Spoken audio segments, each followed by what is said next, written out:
السلام علیکم ورحمۃ اللہ وبرکاتہ ناظرین، میں اس وقت سیمانچل دورے پر ہوں اور اس وقت میں کشن گنج ضلع کے ٹھاکر گنج علاقے میں موجود ہوں۔ ٹھاکر گنج ایک ایسا علاقہ ہے جہاں مسلم آبادی تقریباً 70 سے 80% پائے جاتے ہیں، لیکن افسوس کی بات یہ ہے کہ تعلیمی میدان میں دینی تعلیم کا کوئی قلعہ موجود نہیں ہے۔ آپ ہمارے ساتھ دیکھ رہے ہیں نوجوان عالم دین حضرت علامہ مولانا شیر محمد صاحب قبلہ مصباحی موجود ہیں۔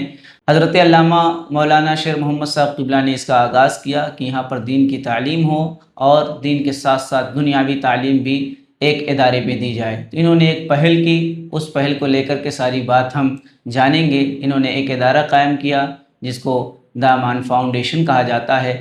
سب سے پہلے تو مولانا صاحب قبلہ آپ کا بہت شکریہ کہ آپ نے اپنا قیمتی وقت عنایت فرمایا، اور لائق مبارکباد ہیں آپ کہ آپ نے ٹھاکر گنج جیسے علاقے میں اتنا بڑا قدم اٹھانے کی کوشش کی۔ اللہ تعالیٰ اس میں کامیابی عطا فرمائے۔ سب سے پہلا تو سوال یہی کہ دامان فاؤنڈیشن جو آپ کا ہے وہ کب وجود میں آئی، کب آپ نے سوچا کہ اس کو وجود میں لایا جائے؟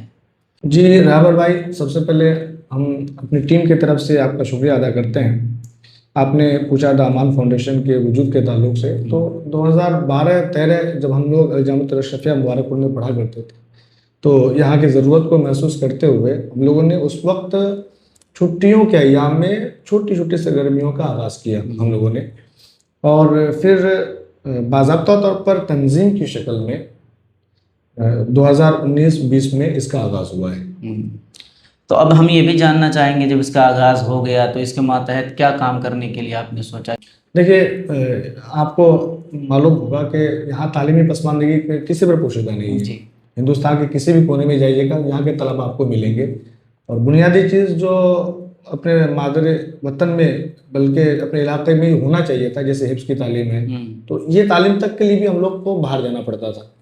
تو اسی ضرورت کو محسوس کرتے ہوئے کہ دامان فاؤنڈیشن کا ایک ہدف، ایک مقصد یہ رہا کہ ہم بچے یہاں پر ایک ایسا ادارہ، معیاری ادارہ قائم ہو کہ بنیادی تعلیم کے لیے بچوں کو باہر نہ جانا پڑے۔ اتنی عمر بھی نہیں ہوتی بچوں کی کہ وہ باہر جا سکے۔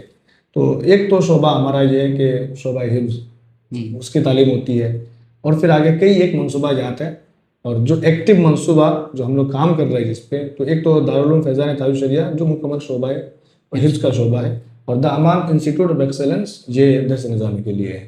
جی، درس نظامی اور یہ درس حفظ کا معاملہ الگ الگ ہے۔ جی، تو سب سے پہلے تو یہی جاننا چاہیں گے، ابھی جو آپ کا وہ نیا قلعہ تعمیر ہو رہا ہے دامان فاؤنڈیشن، جہاں پر آپ کے خوابوں کی تعبیر کر لیا جائے کہ آپ نے جو ایک خواب دیکھا ہے، آپ نے قدم آگے بھی بڑھا دیا ہے، اللہ تعالیٰ اس میں کامیابی عطا فرمائے۔ تو یہ کب آغاز ہوا کام کا، اور کب تک یہ فائنل مکمل ہوگا کہ وہاں بچوں کا داخلہ ہوگا؟ دیکھیے، یہ 2019 کی بات ہے۔ 2019 میں ہم لوگوں نے ایک کرائے کی بلڈنگ سے اس سفر کا آغاز کیا تھا، اور بچے وہاں پہ تعلیم حاصل کر رہے تھے۔ تو اس کے بعد پھر لوگوں کا تعاون آتا رہا، بھروسہ ہمارے ساتھ رہا، تو پھر اس کے بعد رفتہ رفتہ ہم لوگوں نے 15,000 اسکوائر فٹ زمین مارکیٹ میں ہی، بلکہ اس سے متصل 15,000 اسکوائر فٹ زمین بھی خرید لی۔ الحمدللہ اب فاؤنڈیشن بھی ڈال دیا گیا اور کام بھی زور و شور سے جاری ہے۔ کب تک مکمل ہونے کی امید ہے؟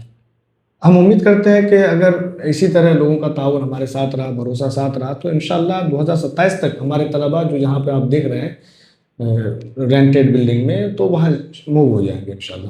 اچھا، اب ہم یہ بھی جاننا چاہیں گے، یہ رینٹ کا جو معاملہ آپ کے ذہن میں آیا کہ ادارہ قائم کرنے سے پہلے جو ہے ان بچوں کو تعلیم دی جائے تاکہ لوگوں کا بھروسہ جیتا جا سکے، اور ابھی حد درجہ تک اس میں آپ کامیاب بھی ہوئے ہیں کہ بچوں کو تعلیم دے کر آپ نے دکھایا ہے لوگوں کو، آپ پہ بھروسہ لوگ کر رہے ہیں۔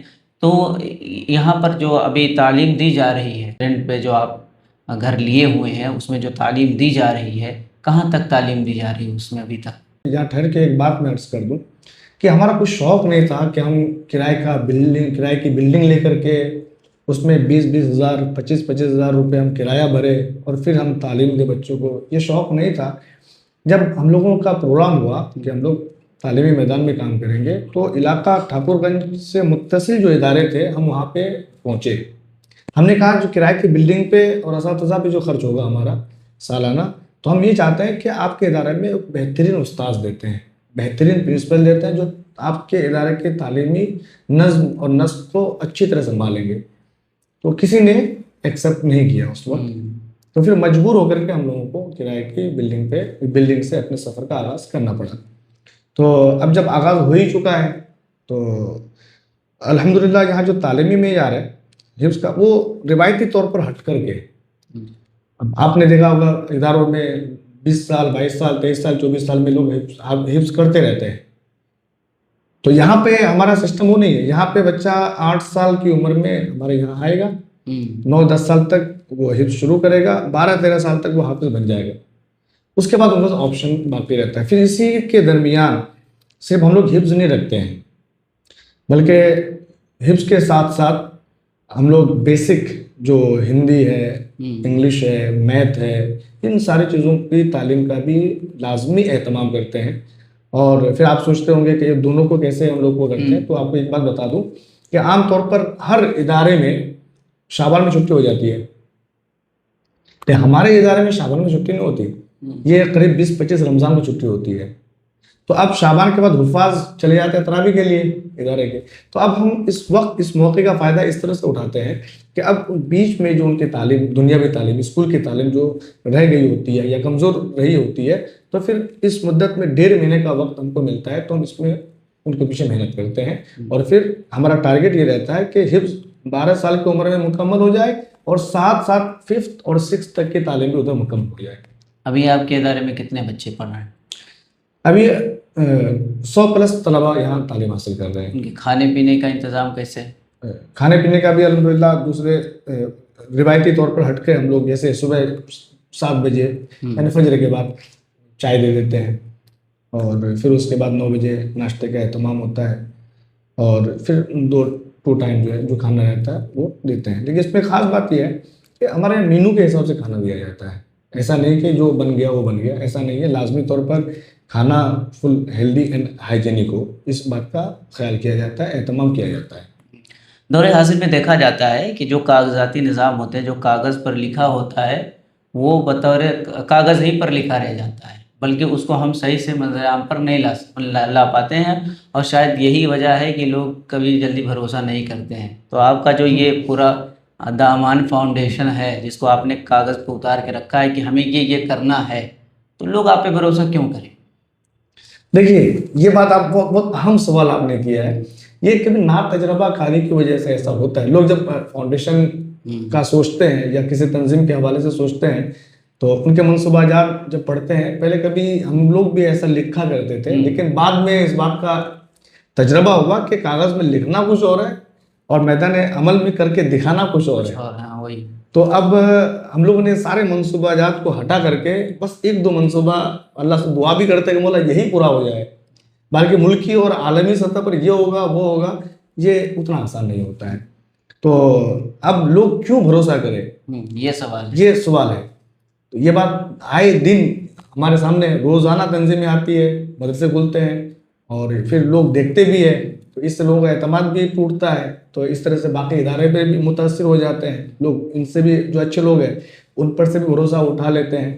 میں یہ عرض کر رہا ہوں، یہاں سوال کا جواب کا تھوڑا دوسرے پارٹ میں بس ایک بات عرض کر دوں کہ میں یہ سمجھتا ہوں کہ ہم لوگوں کو بھی سوچنا چاہیے کہ جہاں ضرورت ہو وہاں ضرورت کے تحت اداروں کا قیام، تو پھر لوگ سپورٹ کرتے ہیں.